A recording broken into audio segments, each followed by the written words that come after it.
Welcome, everybody, to Library Out Loud, the official podcast for Hanley Regional Library System. I'm Matt Swain, your host and public relations manager for the system. And on this episode, we are joined by Mandy over at Bowman Library. Mandy, welcome to the podcast. Hi, Matt. Thank you. It's good to be here. Great. Well, Mandy, I know that you're here to talk about a lot of really cool different things. We've got some video games and some virtual game nights for adults, a lot of great ways for adults to really just connect with the library and also have fun just virtually with us during this time. But I also know that you want to talk a little bit about kind of your role here and what you do here at the library system and kind of how you help our patrons. Yeah, so I just recently took on some new responsibilities. You've probably already seen me around the info desk if you come to the Bowman branch. I was a reference associate there for about 2.5 years, and now I'm going to be the information services coordinator. So what that means is I'll be expanding my role, planning programming. Obviously, right now, we're kind of limited in what we can do because we're trying to keep the community safe. But what I really want to see us do is go more in the direction of virtual programming, not just for youth services, but for adults as well. And so one of the main things that I'm looking forward to is bringing back our game nights that we had just started up and bringing them back in the form of virtual. So I think that that's going to be really great because I miss bringing everybody together. That's fantastic. And we certainly miss seeing everyone. And I know in the past we had a lot of success with our game nights, got a lot of really great feedback on that. And I think with virtual, I think it's going to just add in this new component, not just from a safety perspective, but really just a way for us just to maybe connect with people who we haven't been able to connect with before. So what I like about the game night, it's really a way to just connect with people, even maybe sometimes, ways that we haven't really connected with patrons before in the past. Yeah, and we saw that even when we were doing our virtual workshops, teaching people how to use our Libby and Hoopla apps. Digitally, was that we were getting an audience that we hadn't seen coming into the library for those same programs. And so I think especially for people who may not be able to make our programming at the time that it's structured, I think it's really great that they can tune in later and see it on the website. Now, obviously, our game nights will be live, but we're actually looking into some options for allowing people to do turn-based gaming in their own time on our server. Well, that sounds like a lot of fun. Well, Mandy, we also have some video games I know you want to talk about. Not only do we have video games across different platforms for kids, but we also have some more advanced and even mature content. Yeah, so one of the big things that I'm excited about in library programming is connecting with younger but still adult audiences. I'm a millennial, and we brought our fandom culture into our adulthood and our nerd culture, and I think that that's great. I think that people should continue to play and enjoy the things that they've always enjoyed. And I love that the library can be a part of that. So I wanted to highlight the fact that our video games are not just for kids. We have, and some of them Animal Crossing, let's be real, everybody's been playing that this year. We have that now for the Switch. And we have a number of games like the Assassin's Creed and Battlefront franchises. We've got sports games, we've got NFL, Madden, NBA, and even multiplayer games like Overwatch. And I think that I just really like to see people finding out that we have this resource available to them now, because getting into gaming can be expensive, especially with the newer games. If you're on a budget, it's hard to play all the new up-and-coming games, and we have a lot of those. And I think that I'm a gamer, and it's a big part of my life, and I'm glad that it's something that the library is supporting. I tell you, I really like what you said there with the nerd culture. That's great. That's fantastic. It's almost like let's come be nerds with us at the library sometimes, and you can get into these games and have a lot of fun there. Um, you mentioned Assassin's Creed, so full disclosure, I love how when we do these podcasts that we get to share tidbits of our life to our patrons and with each other. I'm actually in the middle of Assassin's Creed right now, and I'm stuck. So. Oh, nice. Which one are you playing? Oh gosh, I think it's Odyssey, Assassin's Creed Odyssey. Oh, wow. I have that one, but I haven't touched it yet. I'm still working on Origins. Oh, I played the original set, Brotherhood and Assassin's Creed 2 and part of Revelations, but that one I had more trouble getting into.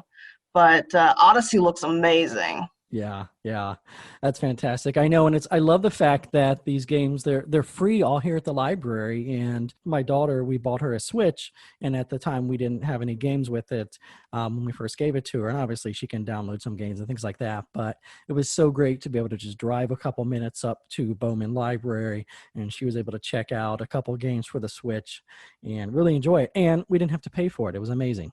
Yeah, that's awesome. I actually recently got myself a Switch when everybody was stuck in lockdown. I got it to play Animal Crossing with my friends, and I haven't had a Nintendo console since the Super Nintendo. I went to PlayStation and Xbox.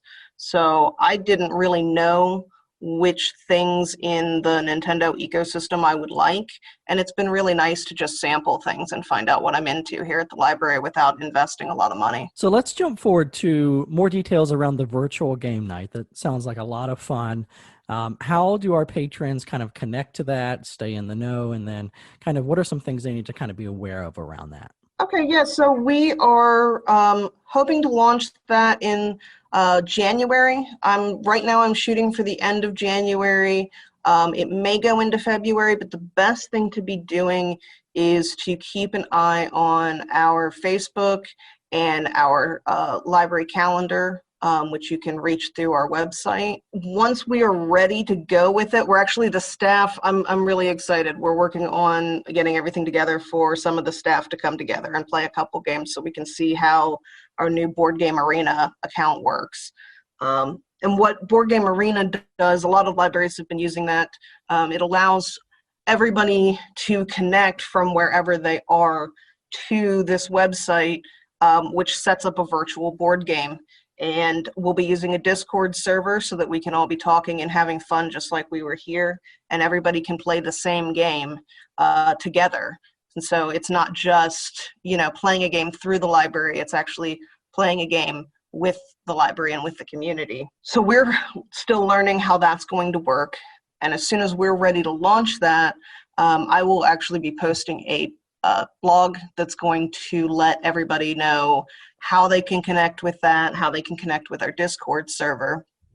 And beyond that, while we're really excited to be starting with board games because that was a driving force behind our in-person game nights before the closure, we don't want to stop there. So I'm actually researching several options for virtual gaming, and we're really welcoming those suggestions from our community. So even if board games aren't your thing, I would still encourage you to join our Discord server as soon as it's announced, because there will be topics for suggestions and other types of gaming, and we are very interested to know what our community would like to see. So Mandy, obviously you work at a library, and so it's no surprise that you've got some amazing reading recommendations that you probably have with you. What are some things that you've been reading, or what are some great recommendations for our patrons? So I have actually been on a massive horror kick. Started in October, obviously, for Halloween. I was trying to get in as much as I could, both movies and books. And so I've been reading some really creepy things that I can definitely recommend. The one that I've been recommending the most, and I've had a lot of people come back and tell me they're so glad that I did because they loved it, was Home Before Dark. It's a new book by Riley Sager, and it's fantastic. It's like a haunted house mystery, but it's more of a mystery and a thriller than a horror. So even if you're not sure that you like horror, it's still just a really good, interesting read with a deep backstory, and it moves super well. I love the pacing on it. And what's that title one more time? Home Before Dark, and it's by Riley Sager. The next one I'd recommend if you really want something creepy is The Hunger by Alma Katsu.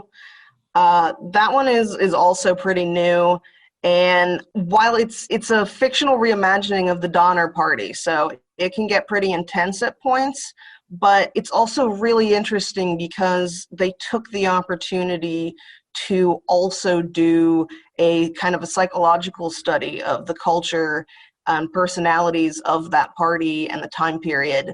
And they did a lot of research. They didn't just write a story, but it also has those supernatural elements, and it's just really spooky and really well paced. And if you are interested in history and you still want something that's just a creepy good time, then I think you'll really like it. That one sounds like a really creepy and interesting read. So really great explanation there. So Mandy, what's the best way for someone to stay in contact with us? There's a lot of really great things coming up. Super excited about the game nights, the virtual game nights, the video games. Certainly encourage all of our patrons to check those out. You can look at those on our website and our catalog. You can reserve those online and just find out a lot of information. But what's the best way, Mandy, for people to stay in contact with us? Or the website is going to be handleyregional.org, and it's /adults if you want the adult services page. And beyond that, just keep an eye on our calendar. Even though we're not doing in-person events right now, we're still using that calendar to announce when we have things coming up. We also, I just want to point out, because you made a good point about finding those games on our website. You can see all of the games that we have by typing in electronic game in our catalog search. And if you want to narrow it down, say you've got a PS4 or Switch or an Xbox, all of the titles have the platform in the name. So you can type in PS4 and you'll see all the games we have for PS4. The same with Xbox One or Switch or anything else. Well, fantastic. Well, Mandy, thank you so much for joining us. It was great having you. We certainly learned a lot. Thanks. Yeah, no problem. Thank you for having me. And folks, you can tune into other episodes of Library Out Loud, the official podcast for a Handley Regional Library System. You can hook us up on iTunes, iHeart, SoundCloud, and of course on our website at handleyregional.org.